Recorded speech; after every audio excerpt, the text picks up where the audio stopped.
Le maximum qu'on peut toucher en étant chômeur en Espagne, c'est 1 200 € net par mois. D'accord ? Marié, 2 enfants, quel que soit le salaire que tu aies gagné avant. Donc, le matin, quand tu te réveilles et que tu sais que de toute façon, ce que tu gagnes au chômage ne couvre même pas le montant de ton loyer, tu as plutôt tendance à te mettre des coups de pied aux fesses pour essayer de trouver une solution plutôt que de t'installer. Vous vous apprêtez à écouter la première partie d'un podcast des Déviations. Notre média raconte les histoires de celles et ceux qui ont changé de vie. Pour nous suivre et ne rien manquer de nos actualités, nous vous donnons rendez-vous sur notre site et nos réseaux sociaux. Abonnez-vous à notre chaîne YouTube et suivez nos podcasts sur Acast et autres plateformes de streaming. Tout de suite, un nouveau portrait, une nouvelle histoire, une nouvelle déviation. Bonjour, je m'appelle Emmanuel Delot, j'ai 48 ans et après un licenciement difficile qui a entraîné une grave maladie, j'ai pris conscience de mes priorités et j'ai créé un écosystème de confiance réservé aux entrepreneurs qui est partout en Europe. Est-ce que tu peux me parler de ton enfance ? Mon enfance, alors je suis né en 1974, j'ai eu une enfance très heureuse malgré le divorce de mes parents quand j'avais 9 ans, mais que j'ai plutôt bien vécu. J'ai été élevé principalement par des femmes, forte présence féminine, notamment ma grand-mère maternelle et ma maman bien sûr, qui m'a donné certainement une notion des choses dans la vie un petit peu différente qu'un homme classique, je pense. Et voilà, donc j'ai eu une enfance tout à fait heureuse et choyée, voilà, avec une présence assez forte en Espagne, une vie pour les vacances en Espagne et pour la vie normale, on va dire, plutôt parisienne. Est-ce que tu peux nous dire pourquoi une forte présence en Espagne, pourquoi ce pays précisément ?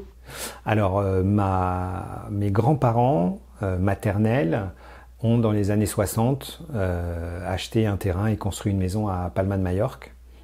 Donc c'était un petit paradis à l'époque, dans ces années-là. Et la sœur de ma maman, ma tante, un été, en allant en vacances là-bas, a rencontré un Mallorquin, est tombée amoureuse, a fait sa vie avec lui. Et ma grand-mère, dont c'était le paradis, Majorque, m'emmenait pour toutes mes vacances là-bas. Mes parents travaillaient énormément, donc à chaque fois que j'avais des vacances, ma grand-mère m'emmenait là-bas et j'y vivais plusieurs mois de l'année en fait. Et je suis tombé amoureux de cette île et j'y sens vraiment des racines très fortes. Tu dirais que tu étais quel type d'enfant petit ?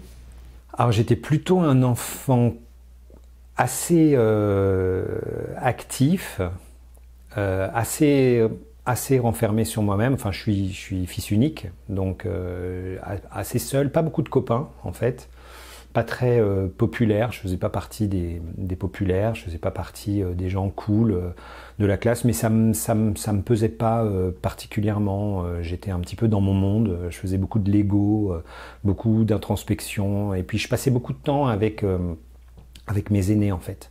Je prenais beaucoup de plaisir à être avec mes parents, avec ma maman, avec ses amis. Finalement, même encore maintenant, je suis assez rarement avec des gens de mon âge. Je suis plutôt toujours avec des gens un peu plus âgés. D'accord, pour rebondir sur cette question, donc quelles étaient tes passions quand tu étais petit, puisque tu étais beaucoup plus proche des adultes, d'après ce que tu dis, et quel rapport tu avais à l'école ?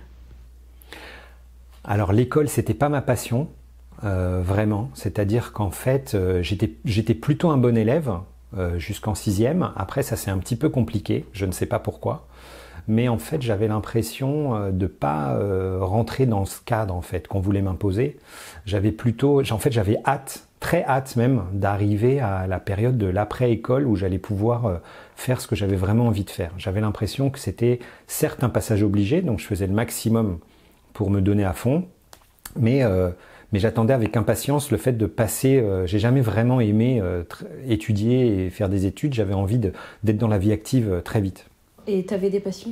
Alors mes passions enfant, pas vraiment de passion en fait. Je suis pas quelqu'un qui a une passion. J'ai jamais réussi à en identifier une. Il y a des choses que j'aime beaucoup faire. Parfois par manque de temps, par manque de moyens, on les fait pas, mais c'est vrai que quand j'étais petit, j'aimais beaucoup les choses manuelles, bricoler, faire des Lego, toutes ces choses-là, qui me permettait d'être assez créatif en fait et constructif. Et puis après, en termes de passion, non, il y a pas mal de choses que j'aime beaucoup faire, mais j'ai pas de passion dévorante qui me prend tout mon temps libre. Est-ce que tu aurais des exemples à donner ? Alors j'aime passer du temps avec les gens que j'aime, ça c'est très important. J'aime voyager, même si par manque de temps, j'ai pas énormément l'occasion de le faire, mais si j'avais le jour où j'aurais plus de temps, je passerais dans ma to-do list, il y aura une grosse place réservée au voyage et à la découverte des choses. Et puis jouir des plaisirs de la vie, quoi, tout simplement. Je suis quelqu'un d'assez contemplatif, donc je m'émerveille d'un magnifique coucher de soleil ou d'un bon film avec ma femme, avec mes enfants, enfin voilà. Alors pour rester sur le voyage, petit, tu as beaucoup voyagé, notamment en Espagne. Dans quelle situation financière vous étiez avec ta famille ?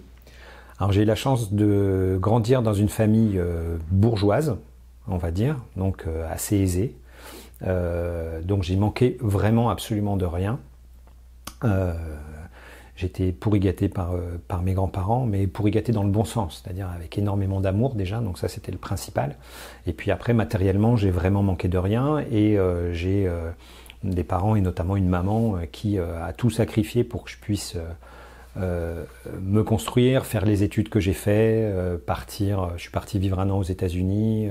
Elle a tout pris en charge. Enfin voilà, j'ai une maman qui s'est beaucoup investie financièrement dans ma vie et je sais maintenant avec du recul, puisqu'elle a eu la gentillesse et l'intelligence de pas trop me le faire sentir sur le moment, qu'il y a eu une période de sa vie où elle s'est énormément sacrifiée pour que moi je ne manque de rien. Quelle adolescente étais plus jeune ? Et après, on va rebondir sur les études. Tu pourras préciser quelles études tu as faites, pourquoi, etc. Alors l'adolescence, c'est pas la période que je préfère dans ma vie. J'ai pas été un adolescent compliqué du tout. Je pense même que mes parents étaient assez étonnés d'avoir un ado assez cool et qui faisait pas de conneries. Mais en fait, j'étais pas super bien. J'étais en surpoids. J'étais pas beau gosse, j'étais pas le populaire en classe, etc. Et donc c'est vrai que j'admirais un petit peu tous mes copains de lycée qui étaient les mecs cool, branchés, qui étaient bien sapés, moi je venais pas vraiment de ce monde-là en fait. Même si je venais d'un milieu aisé, on m'a appris la valeur des choses. C'est-à-dire qu'on m'a jamais donné gratuitement des vêtements chers ou des choses comme ça. J'ai dû participer pour pouvoir me les payer. Enfin voilà, c'est un peu cette mentalité-là, mais qui est bien, c'est celle que j'ai inculquée à mes enfants et je pense que c'est comme ça que ça fonctionne, enfin, apprendre la valeur des choses. Et donc l'adolescence, non, en fait je m'aperçois que j'ai toujours voulu être plus grand que ce que j'étais en fait. Il y avait vraiment cette quête de vouloir être vite grand en fait. J'ai envie de passer ça assez rapidement et arriver à l'âge adulte assez vite. Qu'est-ce que ça t'a appris, le fait d'être en marche comme ça, de vouloir de regarder un peu de loin les personnes populaires et de ne pas être en groupe ? Qu'est-ce que tu retiens de cette période ? Alors j'ai pas de frustration de ça, c'est-à-dire que je me sentais pas mal à l'aise, j'étais pas du tout quelqu'un qui était mis à l'écart, j'étais pas le vilain petit canard, hein, j'avais quand même des copains, mais en fait ce que je veux dire par là c'est que j'étais pas copain avec tout le monde. J'avais quelques copains, des bons copains, même certains qui faisaient partie des populaires et qui auraient pu ne pas faire l'effort d'être amis avec moi, mais voilà, j'étais pas forcément en demande de ça. Bizarrement, j'étais assez admiratif, mais j'étais pas prêt à tout pour le devenir, quoi. Voilà, je me disais bon, c'est un passage, c'est comme ça. On verra quand je serai plus grand. J'avais conscience que tout ça n'était qu'un peu un passage, mais j'ai gardé 2-3 amis de cette période-là. Voilà, mais j'étais plus déjà à l'époque, je pense, je savais pas comment l'expliquer, mais déjà j'accordais peut-être de l'importance au rapport sincère avec les gens, plutôt que de quelque chose d'assez superficiel. Donc tout ce qui brillait me fascinait un petit peu, mais m'attirait pas au point de changer ma vie, essayer absolument de ressembler à ces gens-là. Je voulais quand même garder mon identité et en fait que les gens m'aiment pour ce que je suis et comme je suis et pas moi forcément avoir fait beaucoup d'efforts pour qu'on m'aime, quoi. Quelles études tu as faites et est-ce que ça a été par choix, par passion ou par défaut ? Alors, pas par passion, parce que les études, ça n'a jamais été une passion. Je dirais en fait que j'ai grandi dans une famille où je n'ai manqué de rien, mais c'était une famille de gens, des commerçants. C'est-à-dire, dans ma famille, en fait, je suis le premier dans ma famille à avoir eu son bac, qui a eu son bac. Mes parents font partie de cette génération où on pouvait, sans diplôme ou avec très peu de diplôme, arriver à une situation professionnelle admirable, et ça a été le cas de mes parents. Mes grands-parents étaient commerçants, ils étaient artisans bouchers à Paris, et mes autres grands-parents étaient dans la fonction publique, donc c'était pas voilà, il y avait pas ça faisait partie d'une génération où il n'y avait pas ce besoin de diplôme pour réussir dans la vie. Donc en fait, moi ça s'est toujours assez bien passé. En fait, il y a eu une période de début de collège où ça a été compliqué, mais la partie du lycée s'est très bien passée. Et puis j'ai eu mon bac, j'ai eu un bac scientifique, donc j'avais pas le niveau suffisant en maths pour ce qu'on appelait un bac C à l'époque. Donc j'ai passé un bac D, plus orienté sur les sciences que sur les mathématiques en fait. Et en fait derrière, mais ça concerne 80% des gamins de cet âge-là, de 17-18 ans, c'est-à-dire qu'arrivé au bac, je savais toujours pas ce que je voulais faire de ma vie. Donc j'ai en fait choisi, un peu guidé par ma famille, mais qui ne pouvaient pas me guider plus que ça, parce qu'ils arrivaient eux aussi dans un monde où finalement eux n'avaient pas fait d'études supérieures, donc ils ne pouvaient pas me conseiller, je ne peux pas leur en vouloir.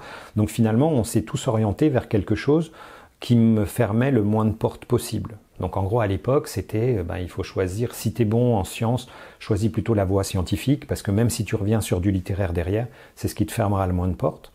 Donc j'ai eu ce bac scientifique, après j'ai fait une prépa scientifique dans une école d'ingénieur, que j'ai quitté au bout de la prépa pour intégrer une école de commerce. Et puis au final, j'ai fait une école de commerce, je me suis spécialisé en publicité et promotion.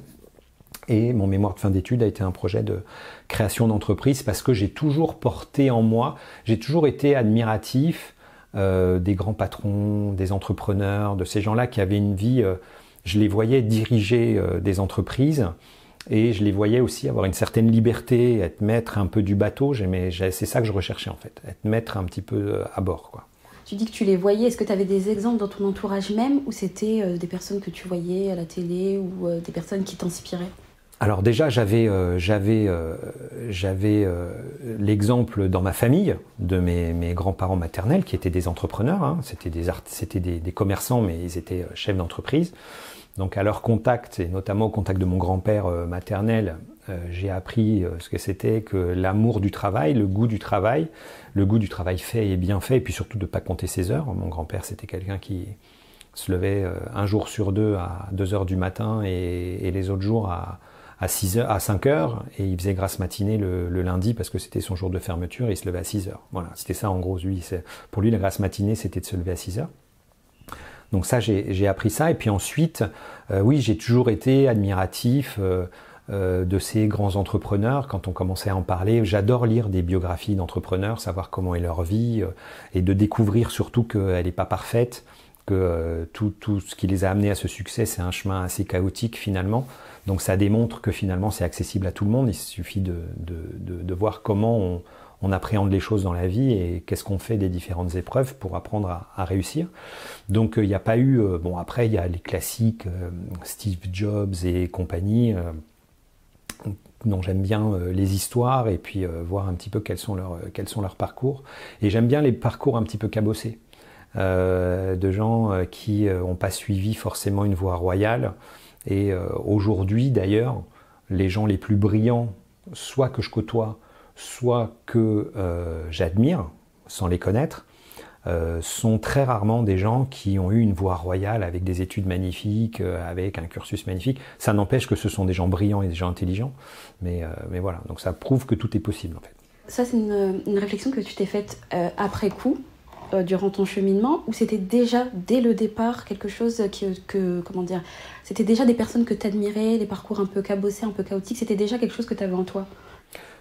Je sais pas, je saurais pas l'expliquer. Non, mais j'ai toujours été assez admiratif des patrons, quoi. C'est-à-dire de la personne qui est le big boss dans l'entreprise, mais je ne percevais pas. Ce qui me faisait rêver, c'était pas genre le big boss qui maîtrise l'entreprise. C'est-à-dire, j'étais conscient de ce que ça coûtait comme investissement, comme travail d'arriver à ce poste-là. Mais c'était plutôt le côté capitaine, en fait, capitaine de vaisseau qui m'attirait. C'était un peu ça, je pense. Donc là, tu as ton mémoire de fin d'études, on arrive à la fin de tes études, tu as ton diplôme en poche. Ouais. Qu'est-ce que tu fais? Donc j'ai failli créer ma première entreprise juste à la fin de mes études, en sortant de mon école de commerce, avec ma maman, en fait. Il se trouve que j'avais mon mémoire de fin d'études, en fait, c'était alors aujourd'hui, ça peut paraître quelque chose de complètement risible et obsolète, mais il faut se remettre dans le contexte. Donc en 1997, quand j'ai eu mon diplôme, c'était un projet, ça se serait appelé Vidéome Express, j'ai le dossier quelque part, et en gros, c'était développer une chaîne de vidéoclub avec... en gros, on achetait en tant que client la prestation globale, c'est-à-dire qu'on appelait et on se faisait livrer le film qu'on voulait voir avec la pizza, avec tout pour passer une bonne soirée. Et pas que avoir accès au film, mais surtout sans avoir à se déplacer au vidéoclub en l'ayant chez soi. Et ma maman a trouvé le projet génial. J'ai eu 18 sur 20 à ce mémoire de fin d'études, donc ça a vraiment plu à l'équipe pédagogique de mon école de commerce. Et ma maman m'a dit, écoute, si tu veux, moi j'adore ton projet, j'ai un peu d'argent de côté, si tu veux, je quitte mon travail et on se lance, et on lance ce truc. Alors j'ai hésité, et je lui ai dit, écoute, je préférerais quand même pendant quelques années savoir ce que c'est que le monde du travail, le monde de l'entreprise. Je ne croyais pas au fait d'être tout de suite patron sans savoir comment ça se passait dans les différents échelons dans une entreprise. Donc j'ai souhaité rentrer dans le monde du travail, mais j'ai toujours été animé en disant, un jour je monterai ma boîte, un jour je serai patron de mon entreprise, même si je travaille seul, mais un jour je mènerai ma propre barque, mais j'avais ce besoin de découvrir ça. Et grand bien m'en a pris, puisque un an après commençait Netflix et compagnie, alors sur des modèles qui ne sont pas les modèles actuels, mais en gros là aujourd'hui il doit rester, je crois qu'il y a 20 vidéoclubs en France, donc j'ai très bien fait, finalement l'univers m'a envoyé ce message de pas me lancer là-dedans. Et ensuite, tu as ce projet avec ta maman, elle investit ou pas dedans? Alors non, donc du coup on n'a pas, à la sortie de mes études, j'ai pas créé mon entreprise avec ma maman. J'ai cherché du travail, donc je m'étais spécialisé en publicité promotion, donc j'ai eu une première expérience dans une agence de communication parisienne. Je suis arrivé tout en bas de l'échelle, chef de pub junior. Je suis resté 9 mois dans cette entreprise. Et j'ai été chassé en fait par une autre entreprise, et je suis parti faire du conseil média pour l'industrie pharmaceutique pendant 3 ans et demi. Et ensuite j'ai été de nouveau chassé pour aller travailler dans les médias, donc chez Énergie, la radio, à la régie publicitaire. Je vendais l'espace publicitaire des 4 stations du groupe de radio Énergie, Énergie, Nostalgie, Chérie FM et Rire et Chanson. Et ensuite, quand on a décidé de partir en Espagne, c'est l'entreprise qui m'avait donné mon premier job qui m'a proposé de créer leur filiale en Espagne. À quel moment tu as senti qu'il y a quelque chose qui n'allait plus en France? Et pourquoi tu as décidé de partir en Espagne? Alors il y a plusieurs facteurs. Alors déjà, on n'a pas fui la France, pas du tout. Et d'ailleurs, c'est une image qui colle aux expatriés. On pense que les Français quittent la France parce qu'ils ne supportent plus la France. Alors en fait, c'est complètement faux. On part pour vivre une nouvelle expérience. Et puis le voyage, c'est très enrichissant aussi. L'expatriation, je la recommande à tout le monde. Allez voir comment ça se passe ailleurs. Ne serait-ce que pour vous apercevoir de la qualité de vie qu'on a en France. On s'en rend compte vraiment quand on la quitte. Non, c'était ce soir. Alors déjà, il y avait la très forte proximité avec l'Espagne. Déjà, moi, comme j'ai expliqué avec les Baléares, ma famille à Majorque, etc. Et j'adorais aller là-bas. Ma femme, Patricia, est franco-espagnole. Sa maman est de Barcelone. Donc le choix, c'était de se dire à un moment donné, est-ce qu'on ne se rapprocherait pas de nos familles et de nos amis en Espagne, et si on allait chercher de la qualité de vie? Parce qu'à Paris, en fait, on s'était aperçu qu'on avait tous les deux un super job. Moi, j'avais un poste commercial dans les médias, dans une boîte super cool, hyper réputée. Donc c'est vrai que pour l'ego, c'est sympa parce que voilà, quand on dit qu'on travaille dans telle boîte, dans les conversations, ça intéresse. Je gagnais très bien ma vie. Ma femme, Patricia, elle était traductrice, interprète à l'ambassade du Mexique. Elle gagnait très bien sa vie. C'est le moment où on s'est mariés. On a eu notre premier enfant. On a eu 2 enfants, Arthur et puis Emma 3 ans après. Et avec Emma venant de naître, on s'est dit, mais voilà, on n'a plus tellement les moyens d'habiter à Paris comme on voudrait y habiter. C'est-à-dire, quand on s'est mis ensemble avec Patricia, on habitait dans le 5e, au pied de la rue Mouffetard. Après, on est allé vivre à Neuilly-sur-Seine, dans des conditions très privilégiées. Et puis, petit à petit, on s'est aperçu que nos moyens augmentaient, mais finalement, n'augmentaient pas aussi vite que le niveau de vie à Paris. Et on s'est dit, mais... on regardait un petit peu en Espagne la qualité de vie qu'on aurait. On s'est dit, tentons l'expérience, allons-y. Et il y a eu un alignement de planète, en fait, à ce moment-là, qui a fait qu'on ne pouvait que se rendre à l'évidence de partir. Alors, à la base, c'était pas du tout une expatriation à long terme et définitive. D'ailleurs, elle ne l'est toujours pas. Hein. Il est tout à fait envisageable que dans les prochaines années, on revienne s'installer en France, parce qu'aujourd'hui, nos intérêts économiques sont plutôt en France, ou ailleurs, on verra. Mais c'est vrai que ça a été... les enfants étaient petits, on avait envie de se rapprocher de nos familles, on avait une opportunité à Barcelone, c'est-à-dire qu'on a décidé de déménager, on voulait y arriver dans de bonnes conditions, et donc on s'est mis tous les deux en recherche d'une opportunité professionnelle, et le deal, c'était que le premier qui décrochait une bonne opportunité professionnelle à Barcelone, dégénérait que l'autre le suive. Voilà. Donc c'est moi qui l'ai eu, cette opportunité d'aller créer la filiale espagnole, donc d'une agence de communication parisienne à Barcelone, et on est parti en septembre 2006. Comment s'est passée l'arrivée? Donc des illusions, vous étiez comment heureux? Alors l'avantage, c'est qu'en fait on est arrivé comme des étrangers, mais pas vraiment comme des étrangers. C'est-à-dire qu'on s'est installé dans la région où on venait depuis notre naissance tous les deux en vacances. Ma femme, elle est franco-espagnole, donc sa maman et la famille de sa maman est dans la région de Barcelone. Moi, ma famille est aux Baléares, donc à Majorque, juste en face. C'est 25 minutes de vol. Il n'y a pas eu de désillusion parce qu'on connaissait déjà la ville, on connaissait déjà les quartiers où s'installer. On est arrivé dans de bonnes conditions, on a mis nos enfants au lycée français, donc vraiment on était dans de très bonnes conditions. La surprise, elle a juste été de se dire, maintenant on n'est pas là que pour les vacances, on est là pour vivre et pour lancer un business. Donc ça a été ma première expérience d'entrepreneur en fait, sachant que je n'avais que les inconvénients sur les avantages. C'est-à-dire j'avais tous les inconvénients de l'entrepreneur, sans les avantages, si ce n'est le salaire assuré à la fin du mois. Ça, c'est vrai que c'est assez confortable, mais derrière, je rendais compte j'étais patron salarié d'une filiale. Voilà. Donc en fait, l'entreprise en fait n'a pas survécu à la crise de 2008. On s'est retrouvé, l'agence a très bien fonctionné les 2-3 premières années. Arrive la crise de 2008 avec des coupes budgétaires, donc on avait en gros, on faisait un gros chiffre d'affaires, mais 80%, près de 90% de ce chiffre d'affaires était concentré sur 2 clients qui ont massivement désinvesti. Donc l'entreprise s'est retrouvée en crise, sous perfusion de la maison mère, et n'a pas su remonter assez vite la pente par des choix de ma maison mère qui ont été faits, qui n'étaient pas cohérents par rapport à ce qu'on aurait dû faire, nous, en Espagne. Donc ma maison mère a décidé de façon totalement brutale de fermer sa filiale en mai 2011. Je me suis fait virer salement et malproprement en 15 minutes par des gens que je connaissais depuis 10 ans et qui étaient soi-disant des amis dont je connaissais les femmes, les enfants, qui connaissaient ma femme, mes enfants, que je recevais à Barcelone, avec qui je faisais la fête, etc. etc. Et voilà. Et de là est partie une période pas très sympathique de ma vie, qui a duré quelques années quand même. Alors mon licenciement, ça a été très simple. J'avais les 2 fondateurs de l'entreprise qui m'employaient, les 2 coprésidents, on va dire. Il y en a un qui s'occupait un petit peu plus spécifiquement qui avait l'œil un petit peu plus sur cette filiale espagnole. Et donc il venait régulièrement, tous les 2-3 mois, à Barcelone pour faire le point et parler un petit peu du développement du business. Et donc il était prévu qu'il vienne.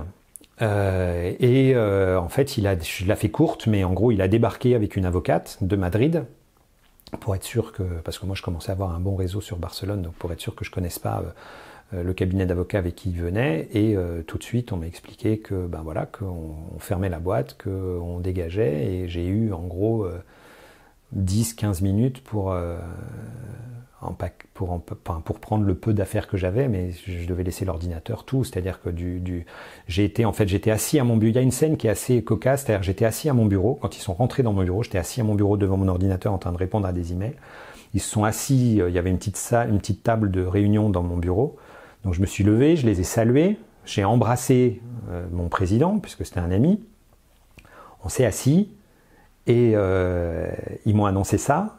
Et je me suis relevé pour retourner à mon ordinateur, et là mon ordinateur était bloqué. Donc à distance par la maison mère, il avait été bloqué, machin. Donc j'ai eu l'impression d'être un peu un bandit ou je sais pas quoi, enfin quelque chose. Ce que je reproche à la façon dont ça s'est passé, c'est qu'il n'y a eu aucun sentiment, absolument aucun sentiment venant de gens dont j'attendais un petit peu de sentiment, sachant qu'en plus moi je leur avais proposé tous les scénarios possibles. pour même de clôturer cette entreprise, mais de le faire bien, et pas juste de jeter les gens à la rue comme ils l'ont fait. Et c'est ce qui a été le plus violent ? Ce qui a été le plus violent, ça a été ça. Après, ils ont payé plus ou moins ce qu'ils devaient payer à l'équipe, et pour moi, c'était le plus important. C'est ce pourquoi j'insistais. Et après, ils sont rentrés dans une situation très dure vis-à-vis de moi, pour me faire en gros porter le chapeau de l'échec de cette filiale. Et donc, s'en est suivi un procès que j'ai perdu parce que j'étais pas armé pour bien le préparer, puisqu'en principe, j'aurais dû gagner ce procès. Eux ont juste joué sur un tout petit point légal dans lequel ils se sont engouffrés, en fait. Mais globalement, ils n'auraient pas dû gagner ce procès. Et voilà. Moi, je ne suis pas quelqu'un de conflictuel, je suis plutôt quelqu'un de compromis. Premier procès de ma vie, première fois que ça se passe, première fois de ma vie que je me fais licencier, alors que jusque-là, je m'étais toujours fait chasser pour prendre un autre job. Première fois de ma vie que j'ai un vrai conflit, que je suis devant un tribunal, devant un juge, avec des avocats, que je découvrais ça. Voilà. Donc, je perds ce procès en début janvier 2012. Coluche disait quelque chose que je trouve très juste. Il dit il y a deux types d'avocats dans la vie. Il y a l'avocat qui connaît bien la loi, il y a l'avocat qui connaît bien le juge. En Espagne, il y a un petit peu de ça. C'est-à-dire qu'en Espagne, quand vous pensez, je pense un peu partout, mais si vous prenez les meilleurs avocats, les cracks, vraiment les tueurs sur un sujet, vous avez plus de chances de gagner votre procès. Et moi, j'ai cru de façon tout à fait, et puis par manque de moyens aussi, qu'en prenant un avocat que je connaissais comme ça, et de toute façon, je disais, je suis obligé de gagner. Je ne comprends pas, je vais gagner ce procès, il n'y a aucune raison que je le perde. Voilà. Et donc tout ça s'est passé en Espagne avec tout ce que ça déclenche, c'est-à-dire quand on est au chômage en Espagne, le maximum qu'on peut toucher en étant chômeur en Espagne, c'est 1 200 € net par mois, d'accord ? Marié, 2 enfants, quel que soit le salaire que tu aies gagné avant. Donc le matin, quand tu te réveilles et que tu sais que de toute façon, ce que tu gagnes au chômage ne couvre même pas le montant de ton loyer, tu as plutôt tendance à te mettre des coups de pied aux fesses pour essayer de trouver une solution plutôt que de t'installer. C'est là où je disais, la qualité de vie qu'on a en France, elle est dingue. Moi, la majorité des copains que je connais qui se sont retrouvés au chômage en France, en même temps que moi ou un peu après, en général, la première chose qu'ils ont fait, c'est qu'ils ont pris un peu de vacances. Parce qu'il faut souffler, tu vois, il faut reprendre le machin. Là, t'as pas le temps de souffler en Espagne. Mais en même temps, je respecte ce projet-là et je pense que j'aurais peut-être pas... L'inconfort est bon dans la vie aussi, parce que s'il permet... c'est bien de pas avoir... Si on veut avancer dans la vie, c'est bien de pas trop s'installer dans le confort. Donc après le licenciement, c'était quoi les conséquences ? La conséquence première... Moi, je suis quelqu'un qui est assez résilient et finalement, tant qu'on s'attaque qu'à moi, il n'y a pas trop de problèmes. Par contre, il ne faut pas toucher à un cheveu de ma femme ou de mes enfants, de ma meute. J'ai un côté comme ça, assez émeute. Et c'est vrai que ça m'est déjà arrivé dans de très rares occasions, mais par exemple, quelqu'un dans la rue qui t'insulte ou qui t'envoie une vanne ou quelque chose, moi, ça m'atteint assez peu. Mais quand ça concerne ma femme qui est à côté de moi ou mes enfants, là, je peux sortir de mes gonds et devenir assez animal, en fait. Et en fait, c'est surtout ça qui m'a... j'ai eu ce côté chef de meute, cette responsabilité. J'ai eu à un moment donné l'impression que très vite, j'ai eu l'impression que je perdais le contrôle, et notamment financier. Et ça a surtout été ça. Là où finalement, j'ai toujours pu compter sur le soutien de ma famille, de mes amis, que ce soit... matériel, que ce soit financier, on a été aidé, même par les institutions locales. C'est-à-dire tout de suite, on a fait appel au consulat pour avoir une bourse scolaire pour nos enfants, on l'a obtenue. Enfin, il y a eu une prise en charge quand même partielle des autorités françaises vis-à-vis de nous qui ont été très bien. Ça, pour le coup, j'ai vraiment eu l'impression d'être soutenu par mon pays, où à aucun moment il a été question de me rapatrier en France et puis en plus rapatrier en France pour quoi faire. Voilà. Donc en fait, à partir de ce moment-là où j'ai perdu mon procès, ça a surtout été une obsession financière de pouvoir me dire, mais eux n'ont pas mérité, ma femme et mes enfants n'ont pas mérité de changer de niveau de vie. On n'avait pas un niveau de vie de millionnaire non plus, mais ne serait-ce que de pouvoir... À aucun moment, je m'imaginais enlever mes enfants de leur école pour les mettre dans une école publique. C'est très bien, l'école publique, c'est pas là le débat. Ce que je veux dire par là, c'est que je voulais pas, à cause de moi, qu'ils pâtissent de ça. Et il y a eu une gentille descente aux enfers qui s'est fait tout doucement en fait jusqu'au moment où il n'y a plus de moyens financiers. Vous venez d'écouter la première partie d'un podcast réalisé par Audrey Maquies, Myriam Amossé et Chloé Robert. N'hésitez pas à commenter, nous écrire et partager si ce podcast vous a plu. Notre média, vous pouvez le retrouver sur lesdéviations.fr, Facebook, Instagram, LinkedIn, TikTok et YouTube. Nous n'avons qu'une vocation, raconter les histoires des personnes ayant changé de vie. Alors à très vite pour un nouvel épisode.